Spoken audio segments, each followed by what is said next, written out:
कहानी राजा विलियम की है। कहानी 15वीं सदी में शुरू होती है, जो एक प्रसिद्ध भूमि है जिसे रॉबिन शहर कहा जाता है। वो दयालु, मजबूत, बुद्धिमान और गरीब लोगों का सहायक है। दुर्भाग्य से एक दिन क्रूर दुश्मन अपने राज्य पर राज करना चाहता है। उसका नाम है चार्ल्स। वो अपनी जिंदगी में कोई भी युद्ध नहीं हारा। अगर इतिहास के सबसे बर्बर और निर्दयी शासकों का जिक्र होगा तो चार्ल्स का नाम सबसे ऊपर आएगा। और कुछ लोग मानते हैं कि वो काले जादू का इस्तेमाल कर रहा है। वो सत्ता के लिए शैतान से पूजा करता है, लेकिन कोई भी ठीक नहीं जानते हैं। कई सालों की लड़ाई के बाद आखिरकार चार्ल्स लड़ाई में हार गया, और उस युद्ध को रेड ब्लड वॉर जाना जाता था क्योंकि वह हजारों सिपाही का खून हुए थे। मरने से पहले चार्ल्स विलियम के कान में आकाशीय पत्थर का राज बता के चल बसा, और 6 महीने बाद विलियम को तनाव का कारण दिल का दौरा पड़ा और मर गया।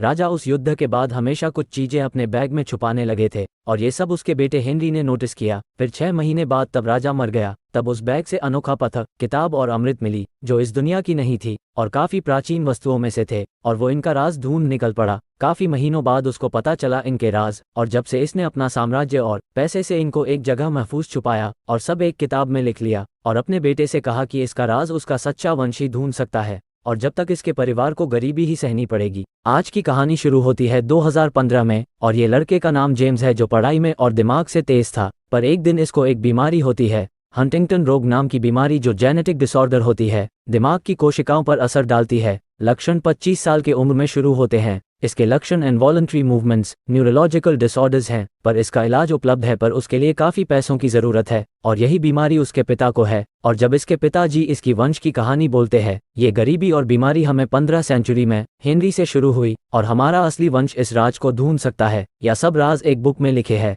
और वो बुक जेम्स को देता है। जब जेम्स बुक पढ़ता ही उसमें लिखे थे enigmatic elixir, enchanted grimoire, celestial crystal, आसन भाषा में इसे कहते हैं रहस्यमय काढ़ा, मंत्रमुग्ध मंत्र पुस्तिका, दिव्य क्रिस्टल है। ये तीनों से ये बीमारी कम हो जाती है, पर इसको खोज करना बहुत मुश्किल था। जब वह पुस्तक पढ़ता है, उसमें एक अनोखा पत्थर की कहानी लिखी होती है, द सेलेस्टियल क्रिस्टल। एक शक्तिशाली पत्थर है जिसमें असीमित जादू होता है, जिसे कहते हैं कि यह तत्वों, समय और इच्छाओं पर नियंत्रण प्रदान करता है। एक मायावी दायरे में छिपा हुआ है। उसे पहले अपनी काबिलियत साबित करने के लिए रहस्यमय क्षेत्र में जाना होगा, और वह वहां पहुंच गया। पर उधर एक अजीब सा प्राणी मिला, और जेम्स उसको बोलता है, मैं ये पत्थर लेने आया हूं। और वह प्राणी बोलता है, पत्थर चाहिए तो ये 4 सवाल के जवाब दो। और उसके 4 सवाल ये थे: 1. किसके पास चाबियां होती हैं लेकिन वो खोल नहीं सकती हैं? 2. मैं मुंह के बिना बोलता हूं और कान के बिना सुनता हूं। मेरे पास कोई शरीर नहीं है, लेकिन हवा के साथ मैं जीवित हो जाता हूं। 3. ऐसा कौन सा दिल है जो धड़कता नहीं है? 4. जितना अधिक आप लेते हैं, उतना अधिक आप पीछे छोड़ते हैं। मैं कौन हूं? और वो सोच समझ कर इसके जवाब देता है: 1. पियानो। 2. एक गूंज। 3. Deck of card. 4. फुटस्टेप्स। और वो राक्षस खुश होके जाने दे। पिछले पार्ट में सेलेस्टियल क्रिस्टल जेम्स को अपनी काबिलियत से मिला है, और अब एन्चांटेड ग्रिमवा की कहानी, जादू की किताब जिसमें अच्छे और बुरे दोनों जादू शामिल हैं। इसमें घाव भरने और सुरक्षा का ज्ञान है, लेकिन शाप और अंधेरे संबंध जैसे निषिद्ध कलाओं में भी प्रवेश करता है। लेकिन ये प्राचीन मंदिर में है, एक पुरानी पुस्तकालय के गुप्त खंड में। और जेम्स उसे ढूंढ लिया, पर वहाँ एक राक्षस मिलता है जो कहता है, यदि आप उस जादुई पुस्तक को चाहते हैं तो आपको दीवार पर लिखे गए एक जादुई वाक्य का पाठ करना होगा। ये पुस्तकालय के कक्ष में प्रवेश द्वार खोलेगा, जहाँ ग्रिमोर संग्रहित है। उससे पहले मेरे 3 सवालों के जवाब दो और अपनी क्षमता साबित करो। और वो रहे ये 3 सवाल। 1. मैं बिना पंख के उड़ता हूँ, मैं बिना आंखों के रोता हूँ, मैं जहाँ भी जाता हूँ अंधेरा पीछा करता है मुझे, मैं कौन हूँ? 2. मुझे क्रैक किया जा सकता है, बनाया जा सकता है, बताया जा सकता है और खेला जा सकता है, मैं कौन हूँ? 3. मेरे पास चाबी है लेकिन ताला नहीं खोल सकता, मेरे पास जगह है लेकिन जगह नहीं है, आप प्रवेश कर सकते हैं लेकिन आप बाहर नहीं जा सकते, मैं कौन हूँ? इस वीडियो को 2 मिनट के लिए रोकें। और क्या आप सोच सकते हैं इसका जवाब क्या हो सकता है? जवाब है 0.1, बादल 2, चुटकुला 3, कीबोर्ड। और जेम्स को जादुई बुक मिल गई। फिर उसने जादुई पोषण लेने निकल पड़ा। इसको पता नहीं था कि असली इम्तिहान यहाँ है। पिछले पार्ट में हमने देखा कि James challenge 1, the steps of sacrifice को पार किया था, और अब monster new challenge 2, the step of reflection पूछता है, सबसे बड़ा खजाना कौन सा है जिसे चुराया नहीं जा सकता बल्कि बांटा जा सकता है और देने पर बढ़ सकता है? और राक्षस इसको 4 स्टेप्स देता है: प्यार, धन, शक्ति, ज्ञान। और जेम्स इसका आंसर और रीजन देता है। यह ज्ञान है। ज्ञान के मूल्य को एक खजाने के रूप में पहचानते हुए जो बांटने पर बढ़ता है, जेम्स ने आत्मविश्वास से उत्तर दिया। मॉन्स्टर ने कहा, सही आंसर है, और अगली चुनौती की ओर बढ़ गए।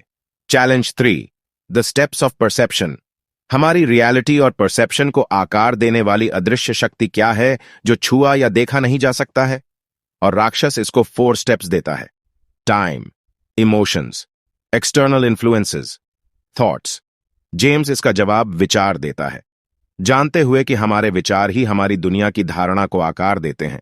जेम्स ने आत्मविश्वास पूर्वक विचार के साथ प्रतिक्रिया दी, इससे उसे अंतिम कदम तक आगे बढ़ने की अनुमति मिली। Last challenge the steps of enlightenment. वह परम सत्य क्या है जो अनंत ज्ञान प्रदान करता है, लेकिन उसे एक खुली मन और ज्ञान की प्यास के साथ खोजना होता है। और राक्षस इसको 4 स्टेप्स देता है। Power, wealth, Prestige, self reflection. James इसका जवाब सेल्फ रिफ्लेक्शन देता है, जानते हुए कि सेल्फ रिफ्लेक्शन व्यक्ति को ज्ञान की खोज में आगे बढ़ाती। पिछले वीडियो में हमने देखा कि जेम्स ने जादुई अमृत को हासिल किया और अब मॉन्स्टर को पूछा कि तुम मेरे ग्रेट ग्रैंडफादर विलियम को कैसे जानते हो?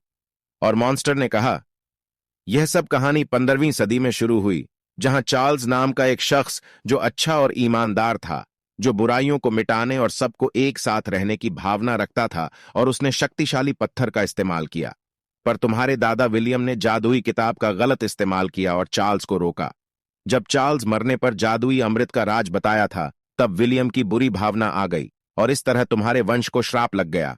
और ये सब राज उनके बेटे हेनरी को पता चली और इसका सोल्यूशन ढूंढना निकल पड़ा, पर कहीं समाधान नहीं मिला। फिर उसने एक प्राचीन मॉन्स्टर से मिला। उसने कहा कि ये तीनों को एक साथ इस्तेमाल करने पर यह श्राप टूट जाएगा, पर वो उतना आसान नहीं है। अगर जिस्मी बुराइयां होंगी, वो अनंत काल तक एक जगह फंस जाएगा, कभी नहीं आजाद होगा। जब से हेनरी ने अपना सोना बेचकर उसको महफूज छुपा दिया और ये तीनों की कहानी बुक में लिख डाली और बोला कि जेम्स, तुम सच्चे वंश हो, तुम इसको तोड़ सकते हो। जेम्स खुश होकर ये तीनों का इस्तेमाल किया। वो बहुत शक्तिशाली महसूस कर रहा था और अपनी बुरी भावना को कंट्रोल करके और अपना ब्रेन कैंसर और अपनी संपत्ति की विश पूरी कर ली। इस तरह यह कहानी एंड हुई।